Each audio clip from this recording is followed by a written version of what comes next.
Greetings, Diocese of Olympia, and all that may be watching. We have reached that time on our Christian journey known as the season after Pentecost, but more commonly known as ordinary time. And we enter into that season in the most unordinary of times we have experienced together in a long time. I would submit that perhaps we need this ordinary time more than most, simply because in this most unordinary time we are living through with the pandemic and the senseless murder of George Floyd and all the heartache and destruction that has come from that, exposing once again our divisions in this country. Hopefully these moments can bring us even more in touch with just how blessed ordinary things, ordinary life, ordinary times really are. In times before, I've spoken to you about the very Benedictine nature of our Book of Common Prayer, and therefore of our practices as Anglican Christians. Perhaps my favorite and shortest bumper sticker description of ordinary time is this: making the ordinary extraordinary.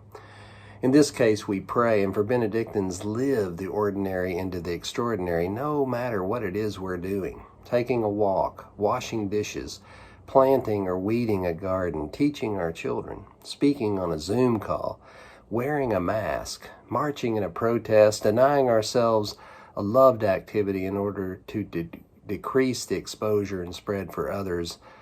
All of those ordinary things that have become part of our lives can, in a Benedictine mindset, become prayerful things made extraordinary by the way we look at them, enact them, and pray them. In my condo, a wonderfully conscientious woman who's one of our residents reminded us all that we live in a common area and that we need to all take responsibility for disinfecting the common spaces. The hallways, the elevator knobs, the crash bars on the doors, the railings on the stairwells. So I volunteered to do this, and every night for the last 70 plus nights as of this filming, I have done this 70 plus times. When I checked in with her about a week ago, just to let her know I was continuing this practice, she said that she was too and that she appreciated it. And she added, "I'm almost embarrassed to tell you, but I now find it prayerful.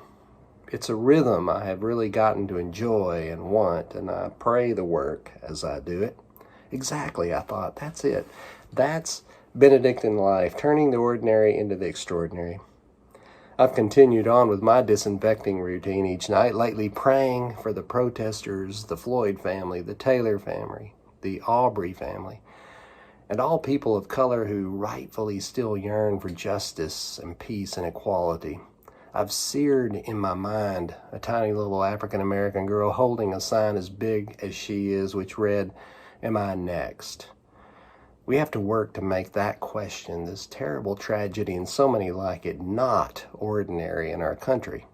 It's time we take that ordinary thing and make it extraordinary, make it so rare, make it extinct. So I encourage you, maybe each day for the next month or so, think of one ordinary act you did that day and think about how, if you did it again, you would turn that into prayer, into blessing, into the extraordinary. How will you take that ordinary thing and know it for what it is, extraordinary? My beloved, it is ordinary time in this unordinary life we live. May it be a blessing to you and yours. Thank you for taking the time to watch and listen, and bless you all this day and every day.